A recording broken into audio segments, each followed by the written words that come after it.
बुटोल उपमहानगरपालिका वडा नम्बर 11 का जनप्रतिनिधि नकुल शाही ज्यूसँग आएका छौँ र अहिले देशको विभिन्न ठाउँमा लाल पूर्जा बाँडियो भन्ने कुरा पनि छ। तर अहिले अधिकांश बुटोल एरिया लगायत रूपन्देही एरियाहरूमा चाहिँ यो लाल पूर्जा पाइने भयो अथवा निशा दर्ता गर्नुपर्ने भन्दै मान्छेहरू अन्यल परिरहेको, के हुने हो कसो हुने हो भनेर दिन रात यहाँ जनप्रतिनिधिहरूलाई फोन गरिरहेको अवस्था भएको हुनाले सबैको यो चाहिँ जिज्ञासा क्लियर गरिदिनु हुनको लागि हामी यहाँ आएका छौँ। के हो यो सबै हावा चलिरहेछ, यसको बारेमा बताइदिनु होला। यो के छ भन्दा यो अहिले नयाँ सरकार जो राष्ट्रिय स्वतन्त्र पार्टीको सरकार बनिसकेपछि यो जुन लाल पूर्जा वितरणको कुरा एकदम चर्चामा भएको छ। यो किन भएको छ भन्दाखेरि नि यो सरकारमा बसिसक्दाखेरि उहाँ छलफल भयो भने यो मिडिया ट्रायल गर्ने के बढी जस्तो यो चाहिँ ठ्याक्कै फेसबुकमा लौ लाल पूर्जा बाँड्यो रे सरकारले यस्तो गर्दैछन्, यो अल्गोरिदमको चाहिँ नि प्रचार हो कि यो चाहिँ नि मिडियामा चाहिँ सोसल मिडियामा यो हुने नहुने अफवाह फैलाएर तर हामी पनि सुत्न पाएको छैनौँ कि राति फोन आउँछ के अब उहाँबाट केही आएको छैन, हामीसँग जनप्रतिनिधि स्थानीय सरकारमा केही आएको छैन होइन। यहाँ चाहिँ नि लो फर्म बाँड्दैछ अरे पूर्जा बाँड्यो अरे भने पूर्जा चाहिँ नि योभन्दा अगाडि पूर्जा त देवदहमा पनि बाँड्यो नि त रूपन्देहीको होइन। त्यो के भन्दाखेरि जेएनजी आन्दोलनभन्दा अगाडि सबै सूचनाहरू पास भइसकेपछि लास्ट सूचना आर्थिकको पनि सूचना पास भइसकेको थियो। त्यो पैसा बुझाएर बचेको टोलीहरूले चाहिँ नि त्यो चाहिँ नि पूर्जा पाएको। अब देवदहमा मेयर साहबले धुलो खरेलजीले बाँड्नुभयो होइन। त्योभन्दा अगाडि जुन सरकार थियो त्यो सरकार जेएनजी आन्दोलनभन्दा अगाडि पनि कञ्चनमा पनि त पूर्जा 500 कति पूर्जा त बाँडियो नि त होइन। रूपन्देहीको विशु पौडेल आफै आएर बाँड्नुभयो। त्यस पछाडि यो बुटोलको हकमा चाहिँ नि यत्रो नापजाँच भएको चाहिँ नि कहीँ पूर्जाको वितरण गर्ने भन्ने चाहिँ अहिले चाहिँ नि त्यस्तो माथिबाट केही आएको छैन यहाँ स्थानीय सरकारमा।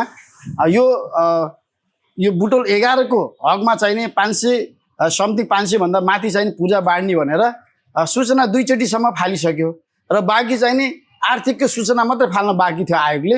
त्यो जेएनजी आन्दोलन पछाडि त्यो रोकियो र यो चाहिँ नि कुमार थापाको आयोगले चाहिँ नि सरकारलाई चाहिँ नि बुझाइसकेको छैन अवस्था छ, जिल्ला प्रशासनलाई बुझाउनु भएको छ होइन। यो विषयमा ती सरकारले चाहने भने यो चाहिँ नि 20 दिनभित्रमा चाहिँ नि पूर्जा बाँड्न सक्छ, यो जुन नापजाँच भएर सिद्धिएको छ त्यो चाहिँ नि। तर अहिले के छ भन्दाखेरि त्यो खालि प्रचार मात्रै आइरहेको छ क्या। यहाँ अस्ति एउटा पत्र आएको थियो दलितको भनेर आएको थियो होइन, भूमिहीन दलित भनेर सुकुम्बासी दलित भनेर। त्यो हाम्रो वडामा 2टाको मात्रै रहेछ, त्यो 2टाको हामीले पठाइसक्यो। हामीले टोल अध्यक्षहरूलाई राखेर पनि टोल अध्यक्ष तपाईँको टोल टोलमा भन्नुहोस् आयोगबाट कुनै पनि आएको छैन। यो स्थानीय सरकारले ढिलो गर्यो यो भन्यो भन्ने कुराहरू पनि बाहिर अफवाह चाहिँ फैलिरहेको छ यो, किन स्थानीय निर्वाचन नजिक आइरहेको छ। त्यो कारणले पनि साथीले प्रचार गरिरहेछ नि, बिना तुकको कुराहरू गरिरहेर अफवाह फैलाउने भरम मात्रै पार्ने काम भइरहेको छ। कृपया यो नगरिदिनु होला, किन भन्दाखेरि सबैलाई निन्दा लागेको छैन। साँच्चै पूर्जा नयाँ फर्म आयो, अन्तिम पटक नयाँ फर्म आउन सक्छ है। किन भन्दा कोही छुटेको फुटेकोहरूले भर्ने हो भने न सबैले फर्म त भरिसकेछ नि त होइन। अहिले कम्प्युटर अपडेट हुँदैछ निशा नगरपालिकाले दिनको लागि स्थानीय सरकारमा योभन्दा अगाडिको फर्महरूको अहिले कम्प्युटरमा अपडेट हुँदैछ। त्यस पछाडि नै निशा उहाँहरूले पाउने हो होइन। त्यसपछि पूर्जा प्रक्रिया नापजाँचको प्रक्रियाहरू आयोगको बैठकै बसेको छैन। कहाँ सुन्नुभएको छ रूपन्देही जिल्लामा आयोगको बैठक बस्यो भनेर?